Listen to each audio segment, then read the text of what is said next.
Assalamualaikum warahmatullahi wabarakatuh. Rabbi shrahli sadri wa yassirli amri wahlul 'uqdatam min lisani yafqahu qawli. Alhamdulillah, kita masih dalam lindungan Allah Subhanahu wa taala. Semoga kita semua senantiasa diberikan kesehatan. Amin ya rabbal alamin. Perkenalkan, saya Rizka Dwi Dastuti. Kali ini saya akan menyampaikan pembelajaran pendidikan agama Islam mengenai materi zakat fitrah dan zakat mal. Untuk memulai pembelajaran pada hari ini, alangkah baiknya kita mulai dengan berdoa terlebih dahulu. Berdoa dipersilahkan. Berdoa selesai. Pada poin pertama, kita akan membahas mengenai zakat fitrah. Zakat fitrah menurut bahasa berarti mensucikan, sedangkan menurut istilah berarti zakat fitrah yaitu zakat yang wajib dikeluarkan oleh setiap orang mukmin di bulan Ramadan. Nah, hukum mengeluarkan zakat fitrah ini wajib bagi setiap muslim. Bahan yang digunakan untuk berzakat di zakat fitrah ini yaitu seperti makanan pokok yang sifatnya mengenyangkan, seperti halnya beras. Nah, untuk takarannya yaitu untuk per orangnya adalah satu sok. Satu sok ini berarti 3,1 liter atau sekitar 2,5 kilogram. Nah, untuk zakat fitrah ini kita juga memiliki syarat-syarat yang dilakukan oleh muzaki. Muzaki itu berarti orang yang mengeluarkan zakat fitrah tersebut. Nah, syarat-syarat yang harus dipenuhi oleh muzaki ini adalah yang pertama yaitu beragama Islam. Jadi orang yang melakukan zakat fitrah utamanya harus beragama Islam. Yang kedua yaitu mengalami kehidupan di bulan Ramadan, termasuk bayi yang dilahirkan ketika bulan Ramadan dan sebelum matahari terbenam ketika di hari akhir bulan Ramadan. Ia juga berhak untuk mengeluarkan zakat fitrah tersebut. Ada pula orang yang meninggal sebelum hari terakhir bulan Ramadan atau seorang yang meninggal sebelum matahari terbenam pada hari terakhir bulan Ramadan. Mereka juga berhak mengeluarkan zakat fitrahnya. Yang terakhir yaitu mampu membayar zakat fitrah. Orang yang mampu membayar zakat fitrah diwajibkan untuk mengeluarkan zakat fitrahnya. Rukun zakat fitrah. Rukun zakat fitrah yang pertama yaitu adanya niat. Niat ini diucapkan ketika kita akan melakukan zakat fitrah. Niatnya seperti ini. Bismillahirrahmanirrahim. Nawaitu an ukhrija zakatal fitri an nafsi fardhan lillahi ta'ala. Yang kedua yaitu adanya muzaki. Muzaki sendiri tadi sudah dijelaskan bahwa muzaki adalah orang yang berzakat fitrah atau orang yang mengeluarkan zakat fitrah. Yang ketiga yaitu adanya mustahik. Mustahik yaitu orang yang berhak untuk menerima zakat fitrah tersebut. Rukun yang keempat ini yaitu adanya harta yang dipergunakan untuk berzakat. Kita akan menjelaskan tentang waktu takjil.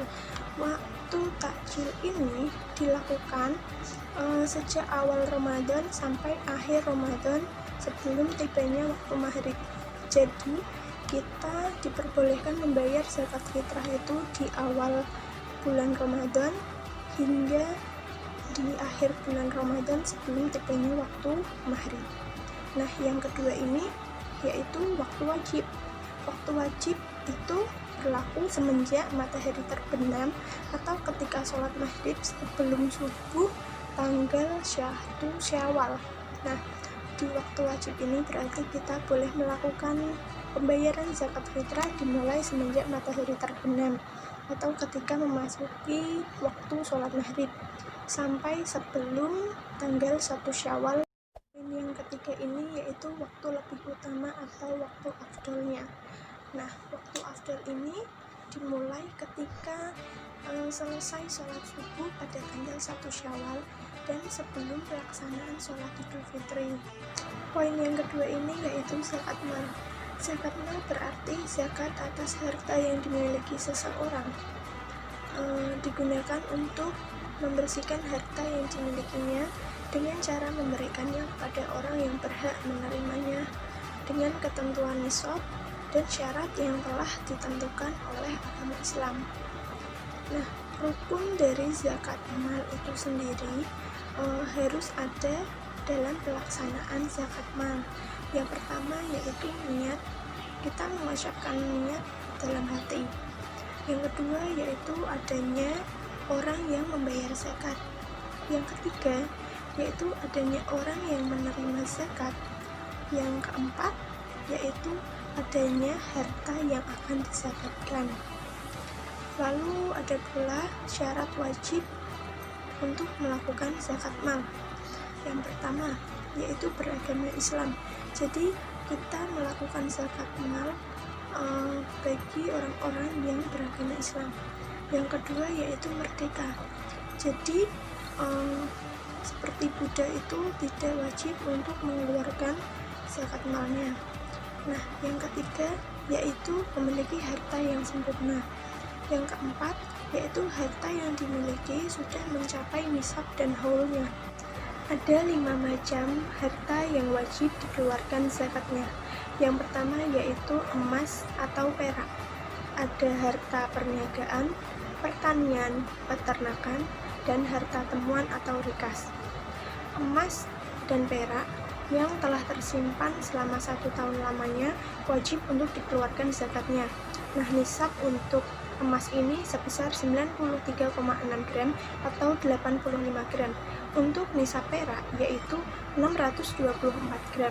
Kadar zakat keduanya yaitu 2,5%.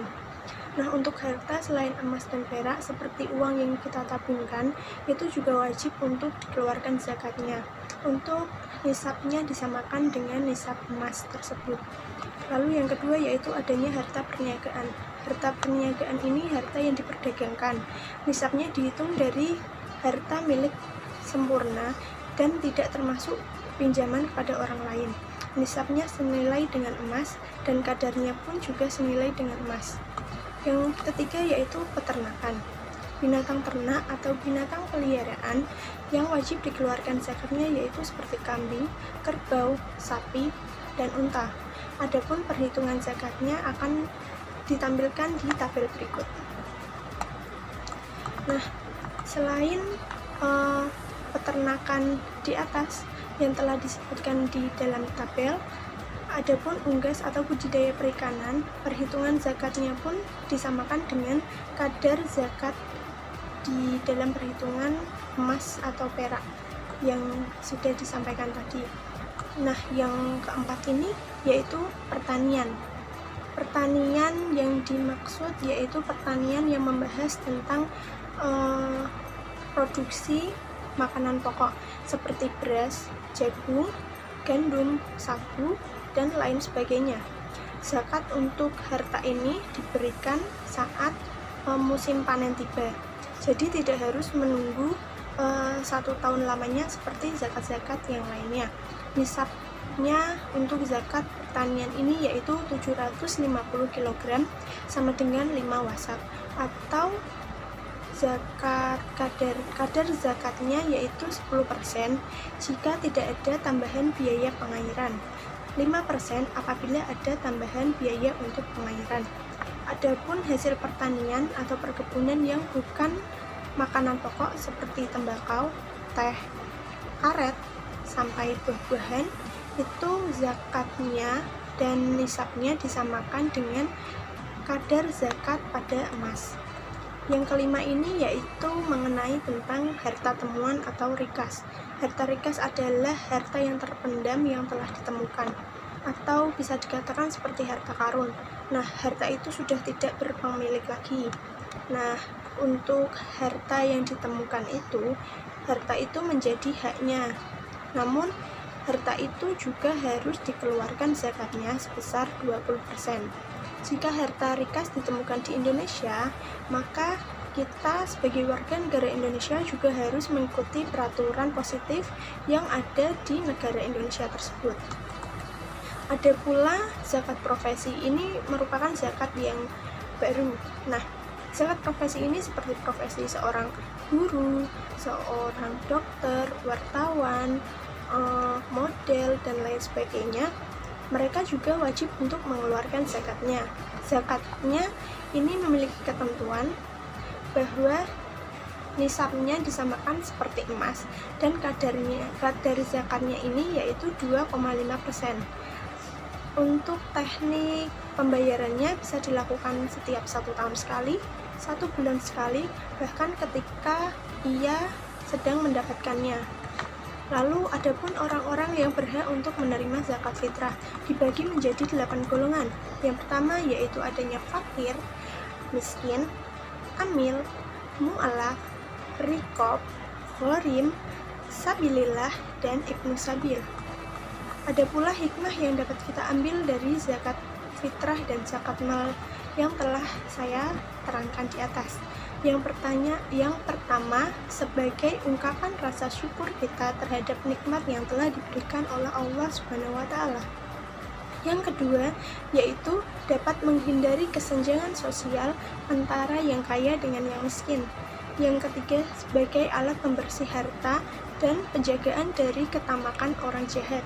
Yang keempat, sebagai penolong kaum du'afa. Yang kelima, dapat memurnikan jiwa. Dan yang keenam, mewujudkan solidaritas. Lalu yang terakhir, mewujudkan masyarakat yang rukun.